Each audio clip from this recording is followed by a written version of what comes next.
നമസ്കാരം. കള്ളം കൈയോടെ പിടിക്കപ്പെട്ടാൽ ഒരു സംഘി എന്ത് ചെയ്യും? റിപ്പോർട്ടർ ചാനലിലെ ചർച്ചയാണ്. സംഘികളുടെ പുതിയ ഹീറോയെ പച്ച കള്ളം പറഞ്ഞപ്പോൾ കൈയോടെ പിടിക്കപ്പെട്ടു. എന്ത് ചെയ്തു നോക്കി. സിമിയുടെ വല്യമ്മയാണ് അവിടെ ഇരിക്കുന്നത് എന്ന് ശോഭാ സുരേന്ദ്രൻ പറഞ്ഞിട്ടില്ല. സിമിയുടെ ബന്ധുവാണ് അവിടെ ഇരിക്കുന്നതെന്ന് ഒന്നും പറഞ്ഞിട്ടില്ല. ഒന്ന്, ഞാൻ ആ പ്രതികരണം അങ്ങ് നേരത്തെ ചോദിച്ച പ്രതികരണം കാണിക്കാം. പൈസ കൊടുത്തിട്ട് മോശം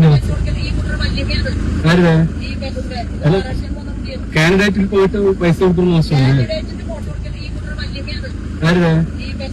ആ കുട്ടിയുടെ, അതായത് ആ വണ്ടിയിലിരുന്ന കുട്ടിയുടെ വല്യമ്മയാണ് എന്ന് അങ്ങ് നേരത്തെ പറഞ്ഞു. ശോഭാ സുരേന്ദ്രൻ പറഞ്ഞിട്ടില്ല എന്ന് പറയുന്നത് കേൾക്കുന്ന ശബ്ദമാണ് നമ്മളിപ്പോൾ കേട്ടത്. ശോഭാ സുരേന്ദ്രന്റെ ദൃശ്യങ്ങളടക്കം. എങ്ങനെയാണ് ഇനി നിഷേധിക്കാൻ കഴിയുക വല്യമ്മ ബന്ധം?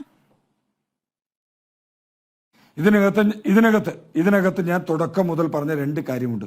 ഇതിനകത്ത് ആ കുട്ടി വല്യമ്മയുടെ കയ്യിൽ പൈസയ്ക്ക് തുല്യമായ മറ്റെന്തെങ്കിലുമോ പൈസ കൊടുത്തത് എന്തിനാ എന്ന ചോദ്യത്തിനാണ് പ്രശാന്ത് ശിവൻ പറഞ്ഞത് ആ കുട്ടിയുടെ വല്യമ്മയാണ് എന്ന്. പൈസ കൊടുത്തത് എന്തിനാ എന്ന ചോദ്യത്തിനാണ് പറഞ്ഞത് വല്യമ്മയാണ് എന്ന്. നേരത്തെ പറഞ്ഞില്ല. എവിടെ? ഇതിനകത്ത് മുഴുവൻ മാധ്യമങ്ങളെയും നിർത്തിക്കൊണ്ട് സ്ഥാനാർത്ഥിയായിട്ടുള്ള ശ്രീമതി ശോഭാ സുരേന്ദ്രൻ തന്നെ കണ്ടല്ലോ. നാട്ടുകാർ മുഴുവൻ വീട് വീടാന്തരം കയറി ശോഭാ സുരേന്ദ്രനും സംഘവും പണം കൊടുക്കുന്നതിന്റെ ദൃശ്യം കണ്ടു. ആ പണം കൊടുത്തവരെ കാല് പിടിച്ചിട്ട് ദൈവീയത് ഒറ്റരുതേ എന്ന് കരഞ്ഞു പറഞ്ഞപ്പോൾ അവർ ആ പൈസ കിട്ടിയില്ല എന്ന് മൊഴി കൊടുത്തു എന്ന് കരുതിക്കൊണ്ട് ദൃശ്യം സത്യമല്ലാതാകില്ലല്ലോ. പക്ഷേ ചാനൽ ചർച്ചയിലേക്ക് വരുമ്പോൾ അറ്റ്ലീസ്റ്റ് ആ ദൃശ്യങ്ങളെങ്കിലും ഒന്ന് കണ്ട് മനസ്സിലാക്കിയിരിക്കണം. അതൊന്നുമില്ല. ഞങ്ങൾ വായി തോന്നുന്നത് എന്തും വിളിച്ചു പോവും, അതിൽ കിടന്ന് മെഴുകും. അങ്ങനെയാണ് ശോഭാ സുരേന്ദ്രനോട്, അതായത് നമുക്ക് എല്ലാവർക്കും ആ ദൃശ്യം കാണുമ്പോൾ അറിയാം. ശോഭാ സുരേന്ദ്രൻ പറയുന്നത് അമ്മയുടെ പ്രായമുള്ള എന്നോട് ലൈംഗികമായിട്ടുള്ള മോശം ആംഗ്യം കാട്ടിയെന്നാണ്. ആ ഗ്ലാസ് തുറന്ന സന്ദർഭത്തിൽ ലൈംഗിക ആംഗ്യം കാട്ടിയപ്പോഴത്തേക്കുമുള്ള എക്സ്പ്രഷൻ നമ്മൾ കാണുകയാണ്. അതവിടെ നിൽക്കട്ടെ, നമുക്ക് ഈ ചർച്ചയിലേക്ക് വരുമ്പോൾ ആ എക്സ്പ്രഷനോടൊപ്പം തന്നെ ആദ്യത്തെ ചോദ്യം, എന്തിനാ ചേച്ചി ഇപ്പം അവിടെ പോയി പൈസ കൊടുത്തതെന്ന് ചോദിക്കുമ്പോൾ അവർ പറയുന്ന മറുപടി കേട്ടതിൽ വല്യമ്മയെ കാണാൻ പോയി എന്ന് കൃത്യമായി പറയുന്നുണ്ട്. പക്ഷേ സംഘി വന്ന ആധികാരികമായിട്ട് വല്യമ്മ എന്ന് പറഞ്ഞിട്ടേയില്ല.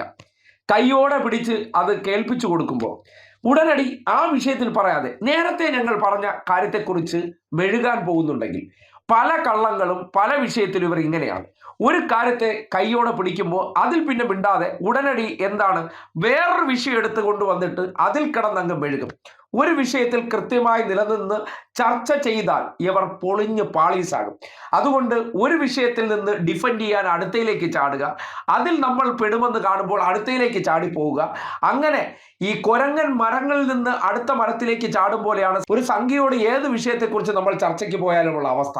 നമ്മൾ കാര്യങ്ങൾ ഒരു വിഷയത്തെക്കുറിച്ച് പറഞ്ഞുകൊണ്ട് വരുമ്പോൾ അവർ അടുത്ത വിഷയം എടുത്തുകൊണ്ട് വരും. കാര്യം അതിൽ ഇവർ പറഞ്ഞ വാചകങ്ങൾ പൊളിയുന്നു എന്ന് കാണുമ്പോൾ, അതിൽ നമ്മൾ നിന്ന് കഴിഞ്ഞാൽ നമ്മൾ പൊളിയുമെന്ന് കാണുമ്പോൾ ഒന്നിൽ നിന്നും ഒരു കൊരങ്ങൻ അടുത്ത മരത്തിലേക്ക് ചാടും പോലെ സംഘി കൊരങ്ങന്മാരെടുത്ത് ഒരൊറ്റ ചാട്ടം ചാടും. അതാണ് സംഭവിക്കുന്നത്. ഇപ്പൊ കണ്ടില്ലേ, പ്രശാന്ത് ശിവൻ അവരുടെ സൂപ്പർ ഹീറോയാണ്. ഇതുപോലുള്ളവരാണ് സംഘികളുടെ ഹീറോകൾ എന്ന് പറഞ്ഞാൽ.